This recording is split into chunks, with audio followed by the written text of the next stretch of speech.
with me confidently saying, hello, welcome to Liberty.me live and free association. And I'm Lucy Steigerwald, which you know, and you definitely know that that's Sheldon Richman over there, approximately 3 hours earlier than here. And we were wondering what to talk about tonight, and for some contrarian reason, well, I thought of optimism, and specifically reasons for optimism and liberty and peace and things like that, because the world seems particularly bad lately. The media has noticed that there's actually serious things to cover instead of frivolous ones, which means that everything seems really bad. And we have a presidential candidate that everyone has decided to just call a fascist, which, you know, I'm not objecting, but it's surprising that no one seems timid about that. Things seem a little, I don't know, tense lately. And Sheldon and I were wondering, wow, if we should feel optimistic about anything, or if we should just give up now. Right. So Lucy proposed we talk about optimistic things, and I was too pessimistic to object. So I figured, hey, if the world's coming to an end, what the hell? Oh, man. Who cares what we talk about? No, I agreed, although it's not like me to. But it's true. We do need to look around and see good stuff going on. I mean, there are a lot of private activities, you know, private individuals doing things that are good for themselves and for other people, and no reason why we shouldn't take an hour out once in a while and celebrate that stuff. Well, I mean, I had a good feeling by watching some technology in operation this week. In fact, I put it on Facebook if anybody noticed it. But I just moved some household belongings using that POD system, you know, that PODS, whatever that stands for. It's an acronym. Is it personal on demand, something or other? Anyway, it's a big box that can hold, you know, different sizes, of course, but it's a big box that can hold, like, you know, a two-bedroom apartment or maybe a household.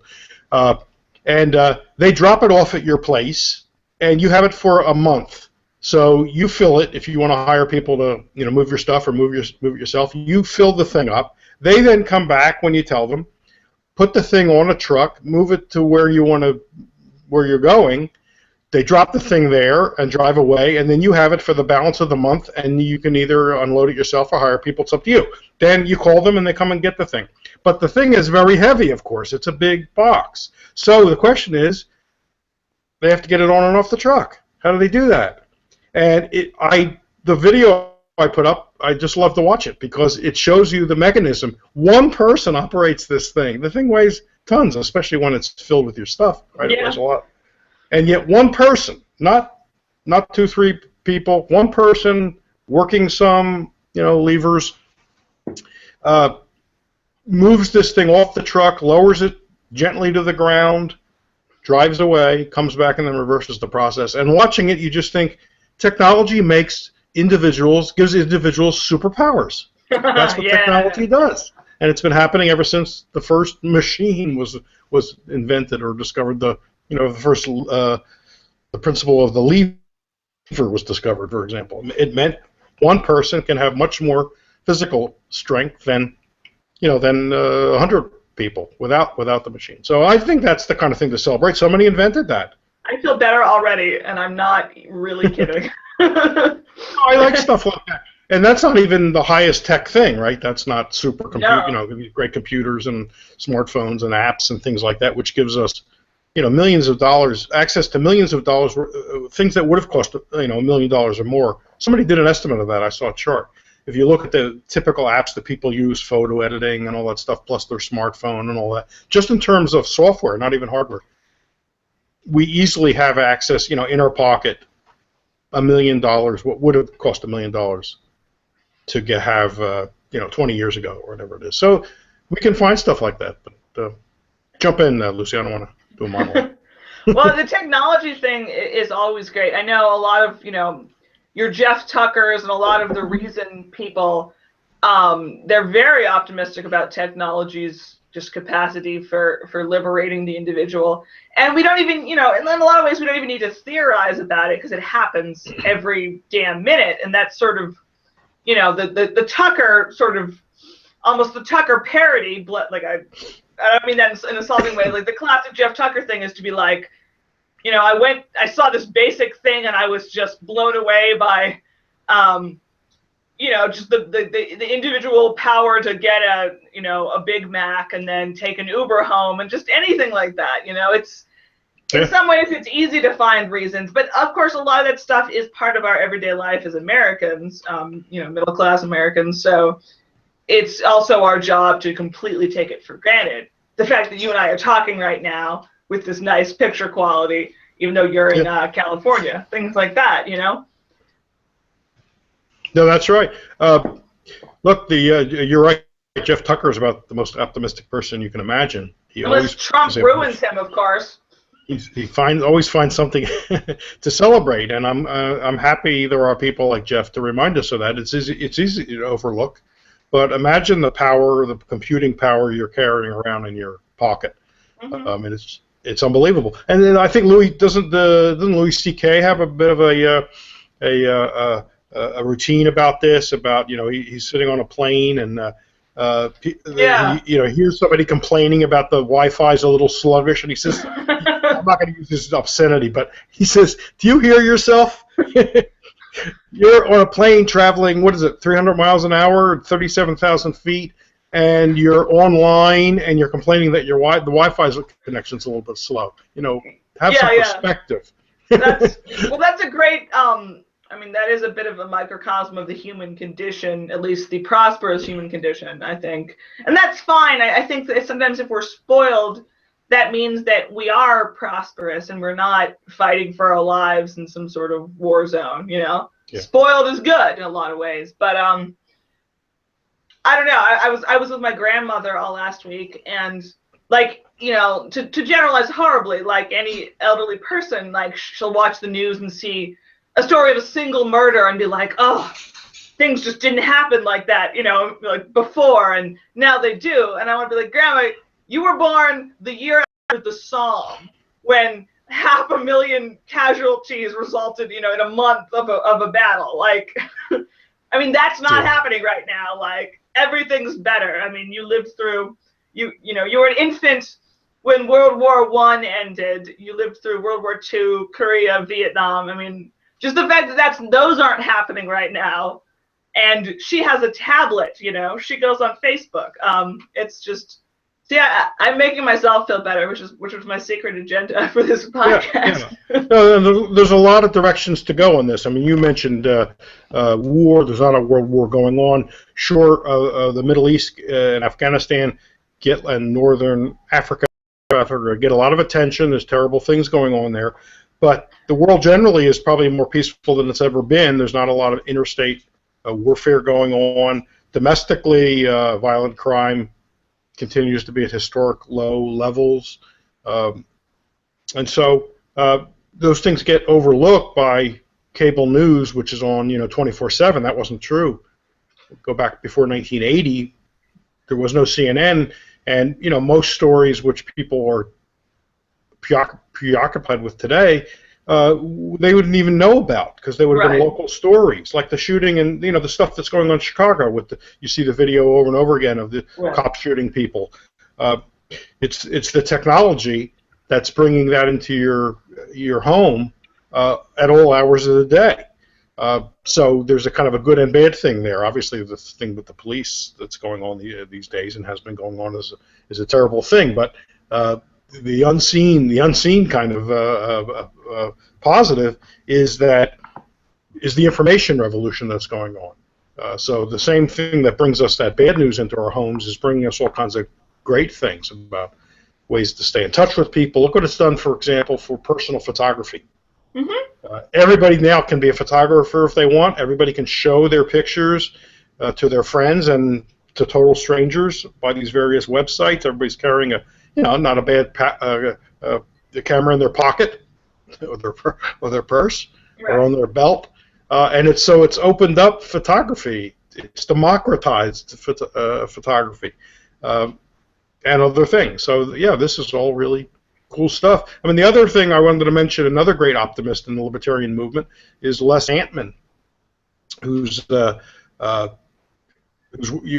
a website you can check in. It's called Anarchy Without Bombs. It's got some nice essays on there. But he also has a financial website called free advice called simplyrich.com. He's a financial planner, and he's a perennial optimist. He thinks people should be buying stocks, not not predominantly gold or commodities. Why? He says because stocks represent the people who make the goods and services for the rest of the world, and that's not easily going to disappear and go away. People are constantly out there striving, and leaving aside considerations of subsidies that various business people try to get and all that. Leaving that aside, the point is you do have an awful lot of people who their passion is to produce goods and services that other people want to buy that make their lives better and they're affordable, and that's, if you look for it, you see it everywhere. And this gets back to Jeff, because Jeff is so good at spotting this. We should at least stop. They used to say stop and smell the roses. We ought to stop and smell the innovation. That could be a new. Someone's slogan should be that, definitely. That could be a new campaign, yeah. Or at least stop and appreciate the innovation. It has more syllables than the original saying about the roses, but. It's important to do that. And read Matt Ridley, another person. Go to find his website and read him. Very empirical, fact-filled. He's the Julian Simon of the modern day. And go back and read Julian Simon if you've never read Julian Simon. I always used to say that he had clinical elation, as opposed to clinical depression. He was the optimist who thought, the world's getting better, that he's willing to bet, right? He was willing to put his money on the line that prices were dropping and things were getting better. And he was usually right. And other people like Bjorn Lomborg went out and confirmed that most of what Julian Simon was saying in the 80s was right. I mean, that's the thing. Sometimes I wonder if my feeling that the human race, for example, won't blow itself up tomorrow, or my feeling that if people were freer, if people were free, they would mostly be okay, and there would be bad actors. I think to sum up humanity, I think there is this tendency to think that before was good and now is bad, and the future maybe could get better, but maybe not. But my friend is messaging me. I have to. He's distracting me. Things were worse before. Things were better before. They're bad now. There's this endless sense of the olden days, and the problem is not just a personal preference about temperament, because pessimism really does turn into very dangerous things. Pessimism as policy kills people, and a feeling like people are convinced always that the crime rate is going up. Anytime you ask them, they still think that. And because we've had a few brief moments of criticizing the cops in the mainstream media after decades of not doing so and trusting them wholeheartedly, there's this idea that, and we're mean to the cops, and the crime's going to shoot right up because we're mean to the cops. And I mean, pessimism is very damaging. And I am pessimistic about humanity's tendency towards pessimism, I'm afraid, because I think that does not serve them very well at all. Brian Kaplan writes about this in his book, oh my gosh, The Myth of the Rational Voter. Very good book. I highly recommend it. He talks about 4 different biases that people generally have, and one of them is, I think he calls it present bias. The idea is that times have never been worse. So it's what you're saying, and then I was reminded, I rewatched a Woody Allen movie of a few years ago, recently, called Midnight in Paris, starring Owen Wilson. Yeah, Owen Wilson and some other well-known people. And the premise of that is, here's a guy who's it's modern day. He's engaged and he's in Paris on vacation with his fiancée and her parents, and he's a writer. So he romanticizes the 20s when a lot of American expats were in Paris. Hemingway and the Fitzgeralds and a lot of people, and he loves that. He'd love to move to Paris, and she says, no, you're just a romantic, we can't afford it, there's no way we can do that. And he goes walking around Paris at night, at midnight by himself, and he wanders into this alley, and this big car, limousine, kind of picks him up and says, come on, we're going to go to a party. And he goes to a party, and he's transported back into the 20s, which at first he doesn't realize. You know, he meets this woman named Zelda who says, oh, I want you to meet my husband, Scott. Our last name is Fitzgerald. He says, wow, what a coincidence. And she says, what are you talking about? Well, that's because they were the real Scott and Zelda. So he keeps going back every night, and he loves it. And he thinks he'd like to stay there. And he meets a woman who's had been sleeping with Picasso, but then Picasso dropped her because he was interested in other women.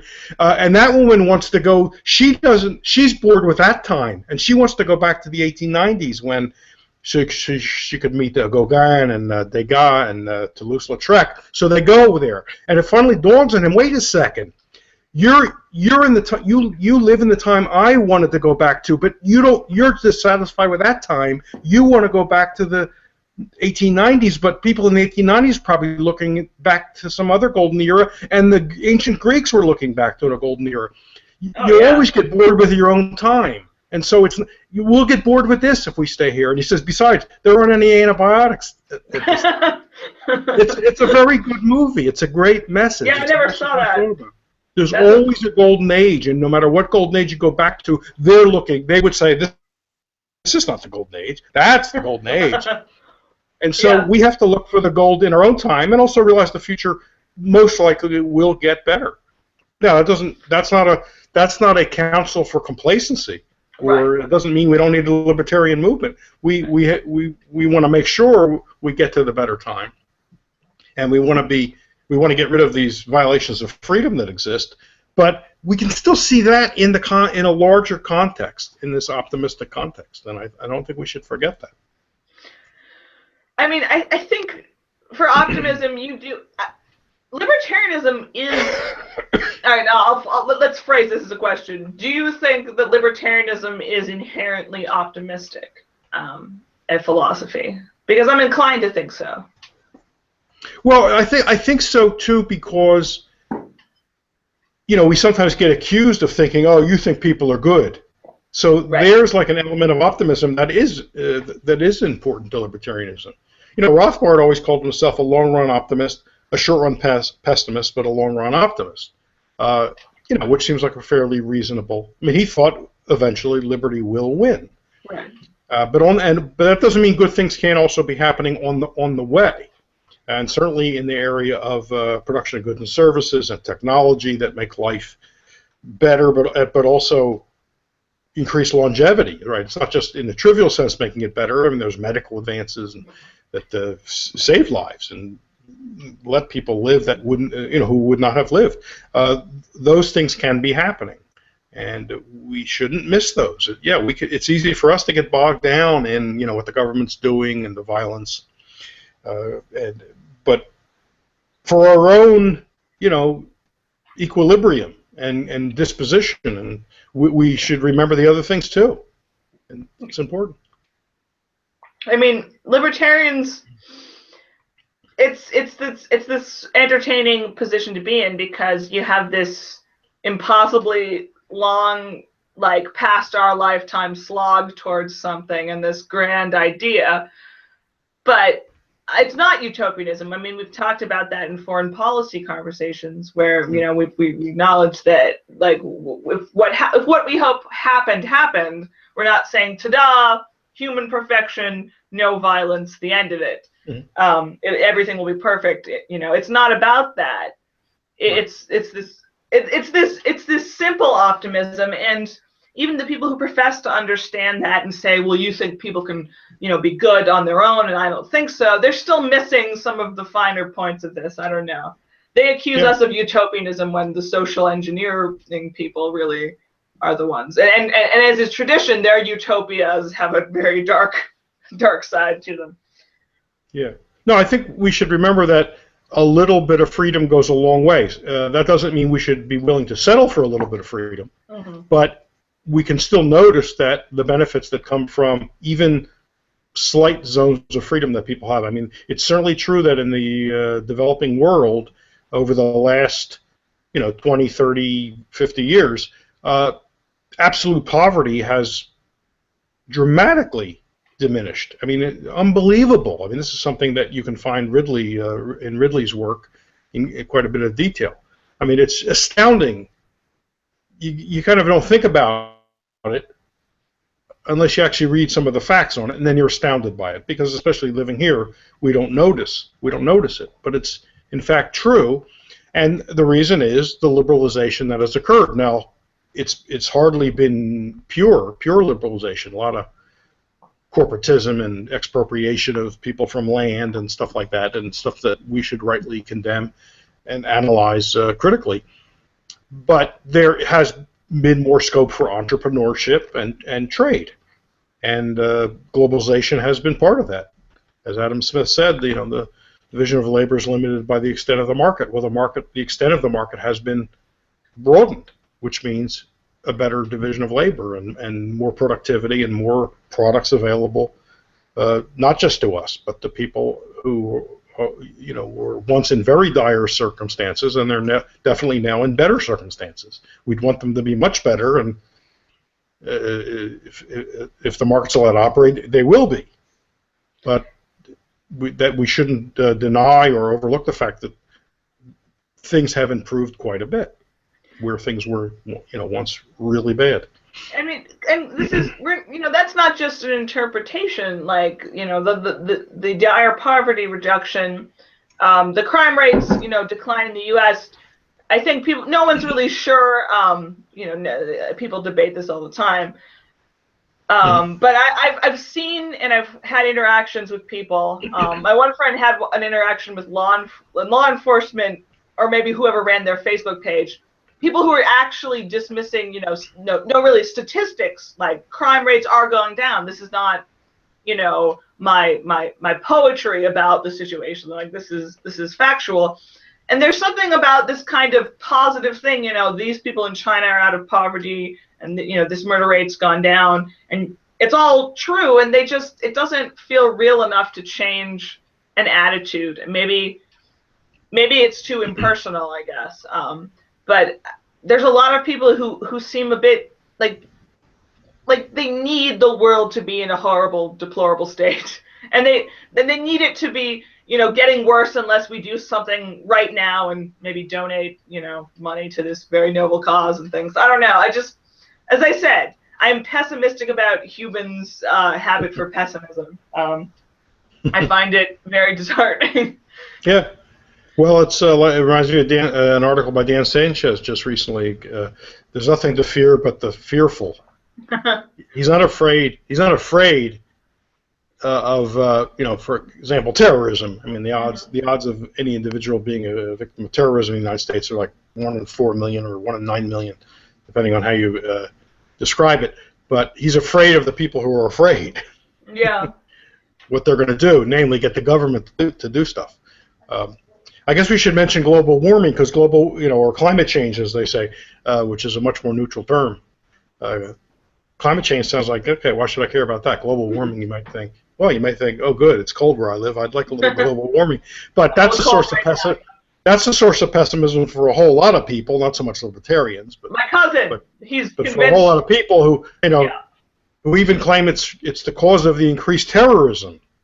That seems like it's pushing it just a little. Bernie Sanders is saying that, because at one debate, he said the gravest threat facing us is global warming, and then they had that Democratic debate after Paris, I guess, and they said to Sanders, well, you said it was global warming, but in light of Paris, do you still say it's global warming? And he said, I sure do, because global warming is the reason we have more terrorism. Namely, because of drought and water. He doesn't seem to realize they've been fighting about water and concerned about water for hundreds of years. It has nothing to do with carbon dioxide in the air. So anyway, if you read somebody like Matt Ridley, I keep invoking Matt Ridley. I even proposed we have him as a guest on the show. He's what he calls a lukewarmer. That's a new term I think he's come up with, or someone has come up with, but he has adopted it. He's a lukewarmer. In other words, he's not a denier. Yeah, there's been some warming. I mean, we've been coming out of the little ice age since, 1850, I think, something like that. So there has been, even though there's been a plateau, I think, in the last, 15, 20 years, there's still this general trend of general warming, which, according to Ridley and others, is all to the good, actually. So he doesn't mind calling himself a lukewarmer. So even there's something to be optimistic about, not pessimistic. That's right on trend. Yeah. My beloved cousin is definitely of the capitalism is unsustainable and the planet will kill us all school of thought.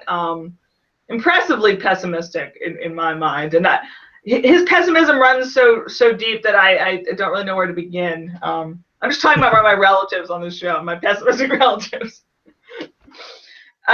Well, feeling bad can feel so good. That's how I sum up people who want to feel like the world's about to go to hell. And I don't. So even when I'm like depressed or like feeling discouraged, hopefully it seems to be my insane nature that I prefer to feel more positive. Like one of my go-to examples, and this ties perfectly into my philosophical beliefs, is the Milgram Experiment. This is supposed to be this sign that humans are just like, that's why they all listen to the Nazis and they're weak and it's terrible. And they have footage from the Milgram Experiment, with the electric shock, and the guy in the lab coat says you have to increase it, and the person on the other side is pretending they're being horribly electrocuted. And it's no longer even an ethical experiment, I think, under new guidelines. But if you watch it, it's very uncomfortable to watch. I mean, it's kind of discouraging to see people be like, okay.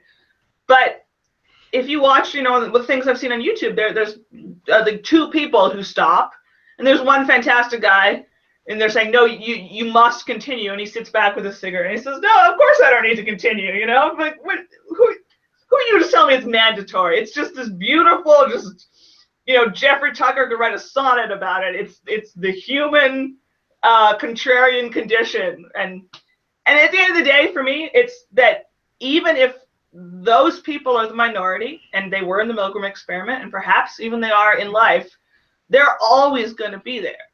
Raoul Wallenberg is always going to be there, people like that. Slightly more subtle versions, but they're always going to be there. And there's no reason to think they won't. Yep. Yeah, that's true. The Milgram reminds me that Sharon Presley, the libertarian, longtime libertarian activist, and kind of pioneer of modern libertarian feminism, studied under Milgram.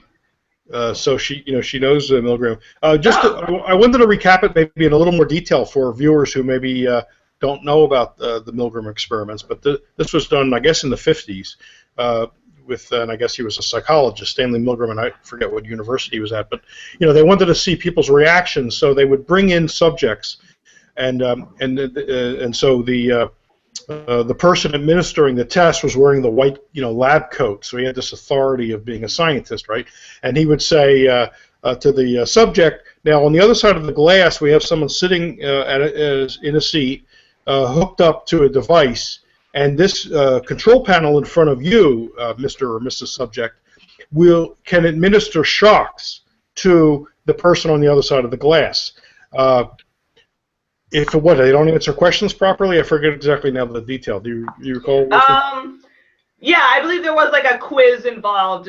Okay, so now the subject is a control of the degree of the electric shock that the person on the other side of the glass will get. Now, what the subject doesn't know is there's no shock. Right, that person sitting there on the other side of the glass is part of the experiment, so you can't do that person any harm. But the subject does not know that.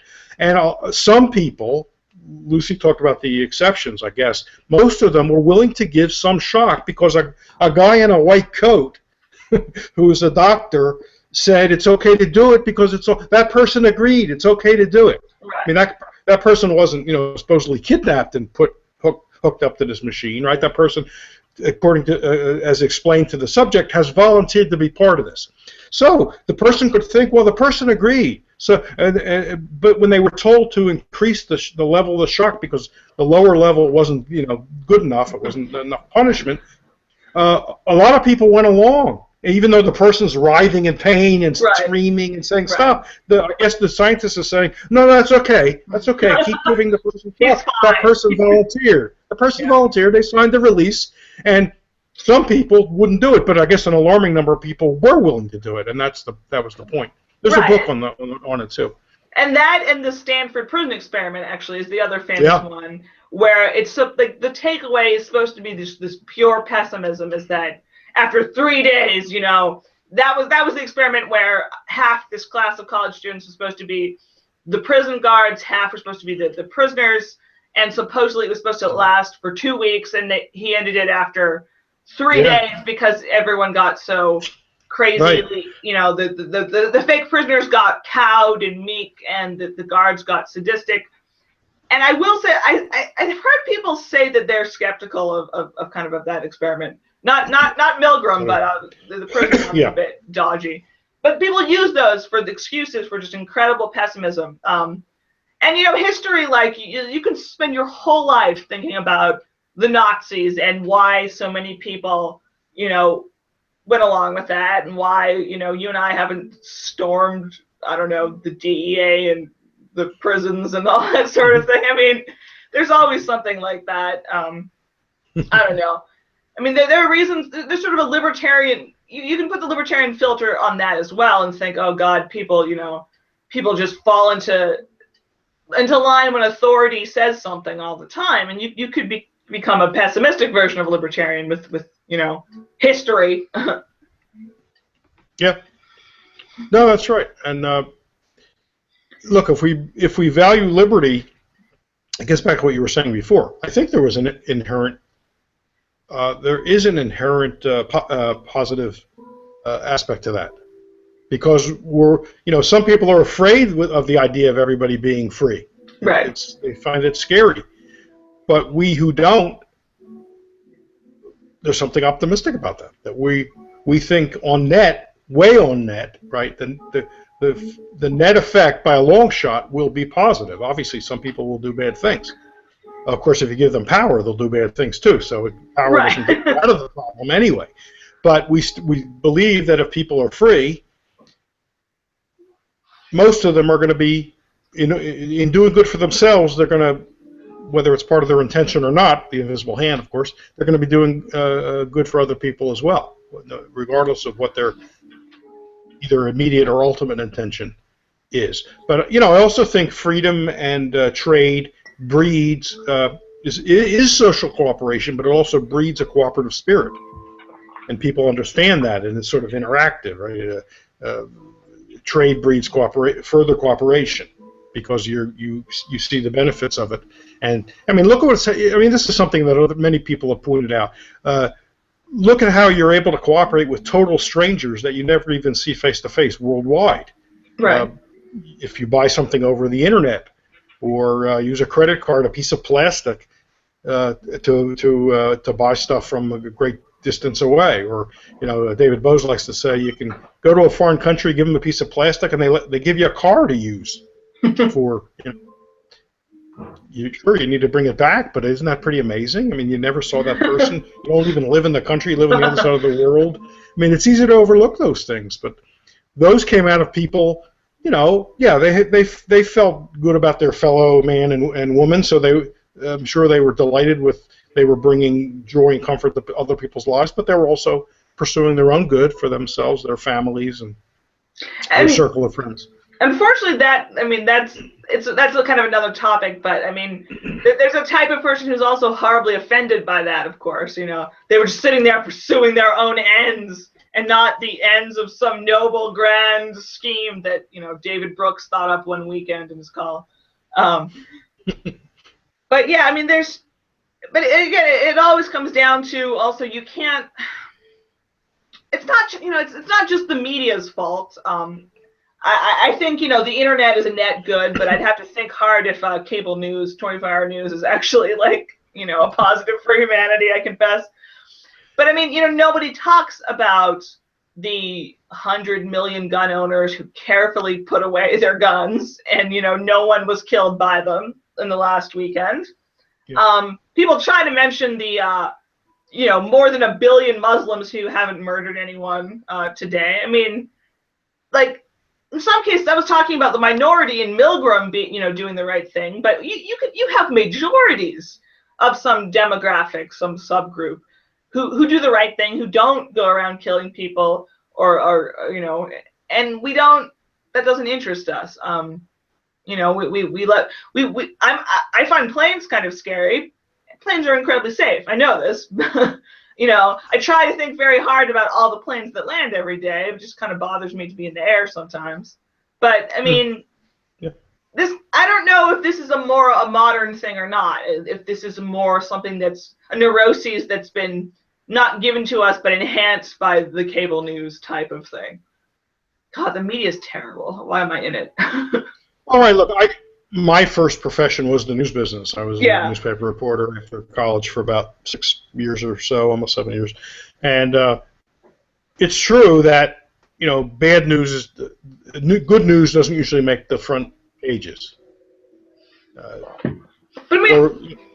People, at least newspapers think people want to read about crime and other, misfortune, bad things, and that's what dominates the papers.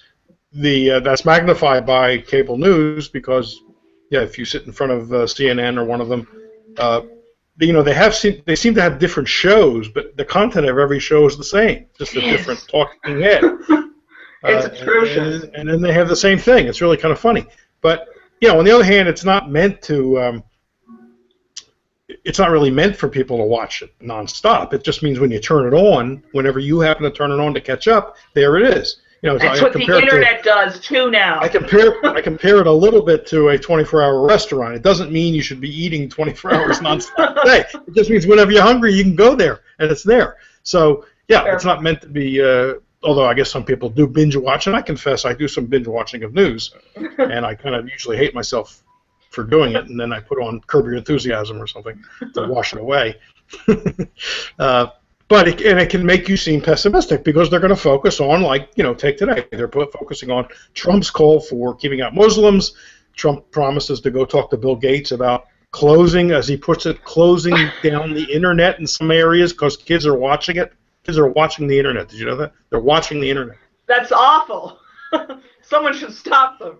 Oh, so he wants to do that, and then of course there's also just the violence in the Middle East, and then police violence and bad stuff going on in Chicago and other places. So if that's all you think's going on in the world, it sounds pretty bad. So we each have a responsibility to not let ourselves get sucked into the darkness and to seek out other things just for our own good cheer, but also because we want to understand the world, and that's the good stuff is a big part of the world. Right. And I just, if I think of like a positive news story, you kind of think of like the inane local news, like kittens still fluffy, but I mean, positive news could actually be substantial news. It would just take a little more effort. It could be, welcome to CNN at 8 o'clock. Turns out, this many people in China are alive and not starving, which is something we just learned. Isn't that swell? Like, you could do that, you could, and they don't. And I know why they don't, but it's still a shame. But look, they could do stories on some entrepreneur who has made life better in places that were, only very recently decrepit places. I mean, I remember reading stories maybe in The Economist. They do pay some attention to this kind of thing, about what a cellular phone network meant to, I don't know where it was, Sudan or someplace, but suddenly people could actually get market information where their crops would bring the most money.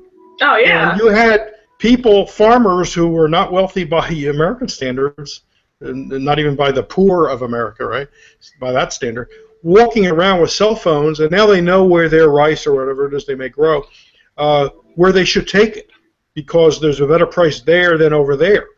The Economist does pay attention to things like that. Maybe the Wall Street Journal does sometimes. It'd be great to see that on TV, and every once in a while you might see something like that on TV. But that would be wonderful. It would, yeah. Part of the lack of I think it's a generalized human thing, but it's also, there's a partisan element to pessimism. And I was thinking about that as you talked about the markets. And, you know, a leftist isn't going to say they want that, you know, farmer guy to starve, but they don't have that happiness about markets that a libertarian has and a conservative, let's say, thinks he or she has, but maybe has a few asterisks that they're not talking about. You know, a leftist, maybe they're the ones who are frequently depressed by choice, and the very religious of the right can also have this feeling. You know, they go to the supermarket and there's so much choice, and people are just go around buying and selling and money, and it's awful, and the internet makes us antisocial. And you know, you can have the right wing and or religious person saying, everyone's so decadent, and they're all gay and trans and pot smoking these days. And I mean, there's just so many, you know, sort of confirmation bias. Oh, the world's awful because look at all the gay people with the marijuana. I mean, it's just, there's something there. This is why libertarians... All those gay people running around smoking marijuana, having abortions. Right, exactly. It's the worst. It's the worst thing. And speaking Spanish, probably. Ah, see. Yeah, so, hey, I'm feeling better already. This was worth doing. Yeah, I know. But I still, yeah, I don't know. Anybody want to ask any questions out there, assuming anyone is hearing us? Yes, you're right. David Hagelin was I was going to mention that. David Hagelin was saying, wasn't Bernie Sanders worried about too many deodorants? Yes. Right. He thought the choice in deodorants is why some people are poor. I didn't quite understand that. I remember the great scene from, there was a Robin Williams movie from the 80s, I guess, called Moscow on the Hudson. Yes. He was a circus performer with the Russian circus, and he defects when it comes to play in New York or someplace. I guess, yeah, New York. Mm-hmm. So he's now getting used to life in America, and he lived in the Soviet Union where, you know, the shelves were empty. There were lines but no goods. Mm-hmm. Lines of people. And so the wonderful scene I remember best of all from the movie is he walks into a supermarket and says, where is the coffee line?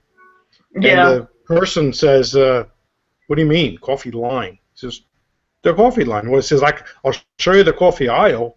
So he takes him to the aisle, and of course there's like, you know, 700 kinds of coffee, which almost makes him faint. And there's no line, no people, you know, maybe a couple people, but otherwise there's all these varieties. Yeah, Bernie Sanders, I guess, whenever he sees that, he says, "Oh, that's terrible! Oh, the humanity." That movie is a very optimistic movie, and it's actually a movie that one could describe as sort of pro-America without making us, you know, want to die, because that's like pro-America in an actually sort of good way, you know, in the sense that, you know, all of the bad things about America implied. This man had a very bad life, this character in the Soviet Union, or a very restricted life, and he comes to America. And he learns about muggers and people getting mad because he plays his saxophone, you know, and things. But at the end of the day, he's having a better time and he's freer. And it's a good movie. That, you know, it's not like a Michael Bay pro-America type thing. It's much smaller than that, and that's why I like it. No, that's right. And it, you know, it pointed out by implication what life was like when government kind of dominates everything.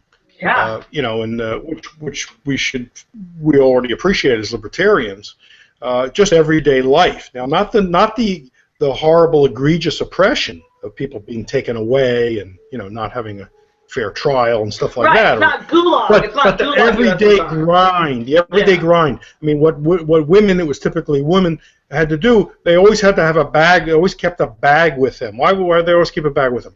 Well, as they're walking down the street and they see a line, people would get in the line. They wouldn't even know what it was a line for. But they didn't want to, first of all, if it's not something they wanted, they could trade it. Because trade wins out. So you never passed up an opportunity, which means you better have a bag with you, or else you could only take what you could carry in your arms. So you always had to be prepared. And then someone else told me a story about the Soviet Union. There was a market in burnt-out light bulbs.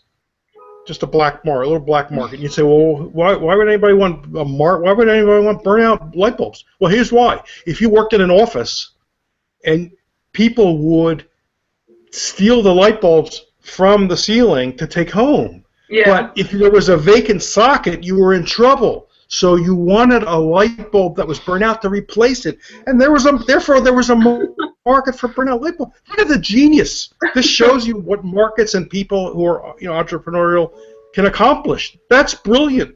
I wouldn't have thought of that just sitting around thinking, I wonder what life was in the Soviet Union. I bet there was a market for burnout light bulbs. I would 100 years I wouldn't come up with that. So then you can bring it back to where even where there's minor zones of freedom. And I would say we have more than minor zones here. To overstate that, that would be slipping into the pessimism again. Right. It's a mixed bag. It's a mixed bag. But that's what the zones of freedom produce. We don't need to have a market for burnout light bulbs, a black market for burnout light bulbs, because of the freedom that does exist. Hear, hear. Have driven everybody away with this happy talk. Yeah, my chat, I'm gonna get my chat fixed one of these days on Liberty.me, but I don't know if you see. Let's see. Let's see.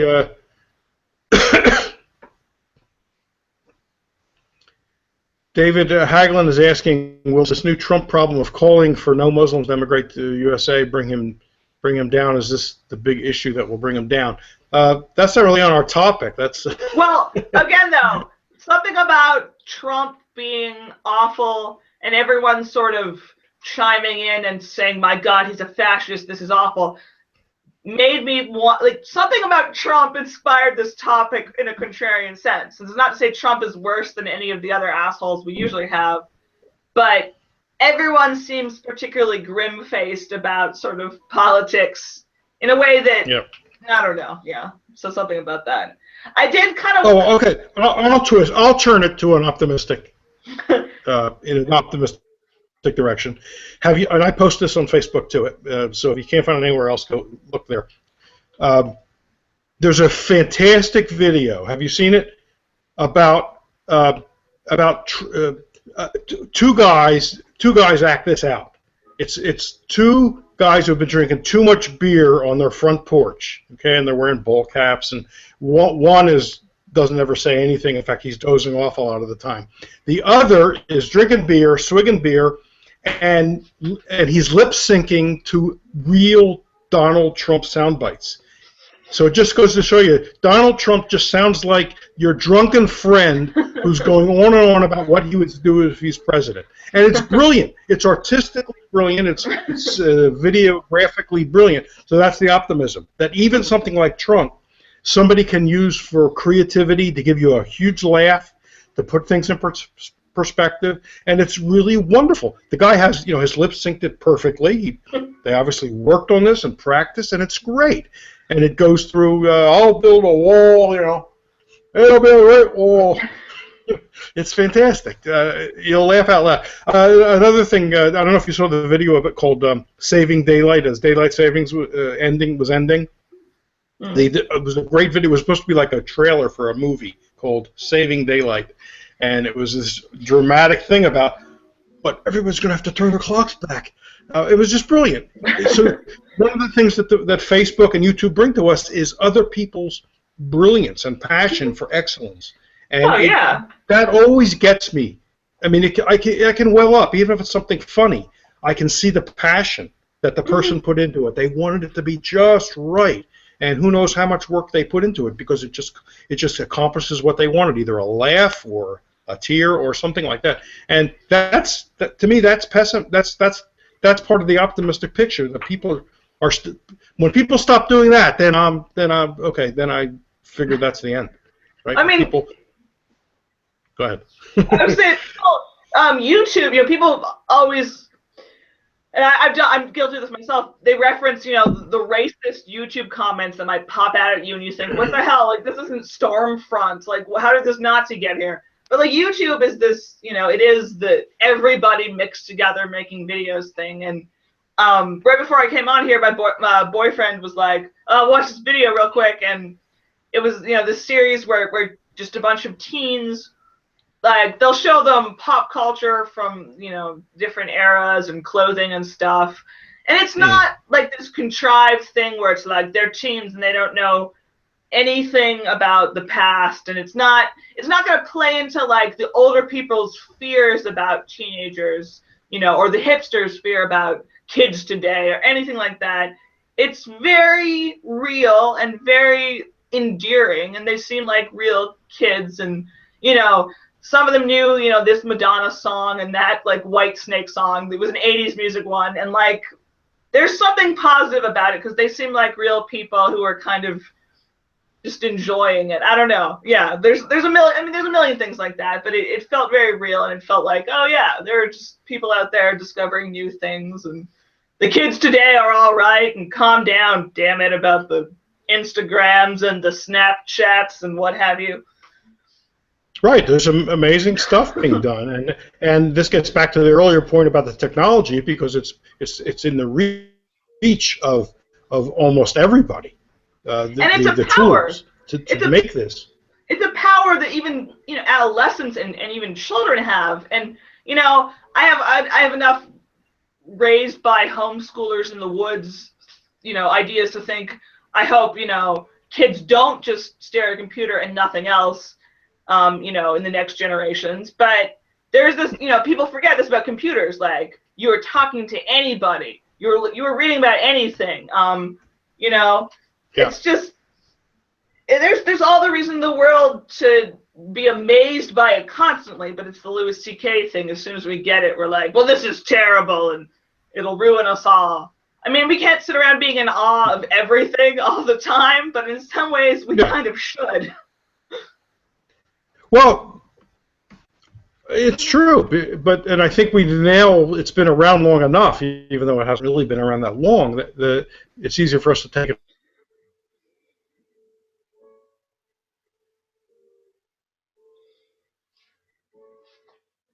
for granted, for lack of a better term, because it's become so cheap.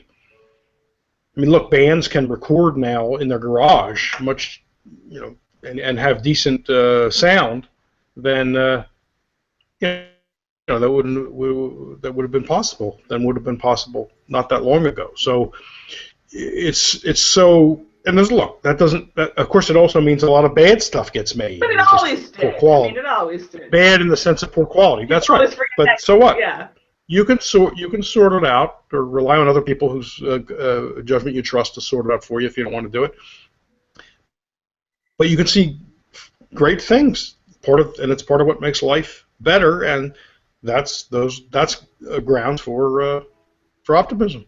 Right. Oh God, I should have mentioned this is like I went on a YouTube and Spotify rabbit hole of, it was like Bollywood music from the 60s and some Japanese covers, sometimes covers of American pop songs, also the 50s and 60s. And it was just like amazing. It was like it did like turn me into full on Jeff Tucker to listen to this and think about like, and the tragic shit led to Japan, and America. There's obviously, and India and Britain and all that. There's tragedy in there too, but like watching some of the Bollywood videos, and you can see all the 60s stuff like that's in there. It's from the 60s. You can see some 60s familiar style to it, but it's also totally different. And again, though, the type of person who isn't happy to see that, like, I'm not saying I know everything and they know nothing, but like, I don't know, like the mixing of the culture is great, to see. That makes me very optimistic. I don't know. Yeah. No, agree. And the contact with people all around the world. I mean, right, yeah. Again, it's so common now that we may take it for granted, but it's fantastic. You can be chatting with maybe internet friends or just Facebook friends, but they can be anywhere, and you learn from that. Mm-hmm. And at the end of the day, to bring it again back to like like I'm not going to be schmaltzy and pretend that this what appears to be a certain, the xenophobes seem more confident lately, and that's a bummer. Like, I'm not going to say that's not bad. And I think xenophobia is more popular in some ways than I ever, hoped. But most people, they get over it, They're xenophobic in theory when you ask them in a poll or when it's time to vote for the next idiot. But most people, most of the time, when somebody lives next door and they're pleasant enough, or they teach their kid and they're pleasant enough, like, they do get over it. I really do think so. In theory, in their own heads and in their own opinion polls, people are seem worse than they end up being. So that's my squeezing optimism out of Trump. I hope that's right, and I think it is right. Yeah, this is much there's better nothing than like much better. There's nothing like the face-to-face personal contact to cut through a lot of that. It doesn't always work, but I think in most cases it really does. Yeah. So we got a couple of minutes left. If anybody wants to ask a question, I don't see any questions.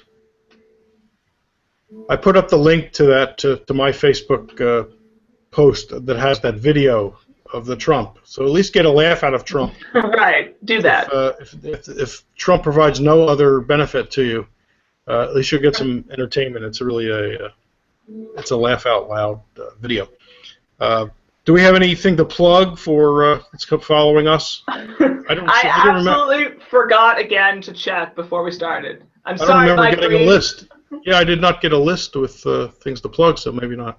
Yeah. We will be back in a fortnight. Remember, I said I was going to say fortnight. I remember that, yes. And I guess we can't do 2 in a row on optimism. That would be pushing things. That'd be way too optimistic. It would, yes. So I'm sure there'll be some bad stuff to talk about. Yes, I'm sure there will. We can always depend on that, sadly, among other inevitabilities. Go read Sheldon's work at his Free Association blog. It has the same name as this here podcast. And Reason, his stuff appears there too. And me, of course, you can read. I had 2 Federalist pieces in the last month, which people seem to like well enough. What are your topics? What are the topics? There was one, libertarian basics, but for, the more conservative Federalist audience, on pot and prostitution, the 2 P's of libertarianism. Yeah. And then I have a Vice piece about tasers in a documentary someone did and some of the controversies with tasers. So you can read those things if you want to. And I got to get a damn anti-war thing together as usual, but that's my default. So. Yeah, watch for Lucy and any work she's got. You had one up, though, within the last week. I usually do. Yeah, that's true. I was late last week. I think I'm on Spotlight tomorrow at Any War. Piece about the bogus mystery about why people want to commit terrorism against Americans. I'll read that, and you should too. The non-mystery mystery. Yeah, spoiler, it's not about deodorant and our many, many deodorant choices in the supermarket. I haven't heard anybody yet say that. The reason they're over here is because we have too many. Put them together. We're almost there. Like with that'll be the next explanation. So come back, bring your friends next time. Yeah. 2 weeks from tonight. I'm sure we'll have some very hot topic to talk about. I'll try to plug more podcasts next time. I swear, Liberty.me. I'm sorry. I'll plug next time. Well, they didn't give us a list as they usually do, so it's not our fault. I was trying to take responsibility. Damn it! All right, I guess we're done here. Sheldon, it was excellent. See you next time for more depressing topics. Odds are. Absolutely. Bye-bye. Right, thanks for being optimistic with me, and thank you, audience. And thanks, everyone. Thank you, audience. Bye-bye.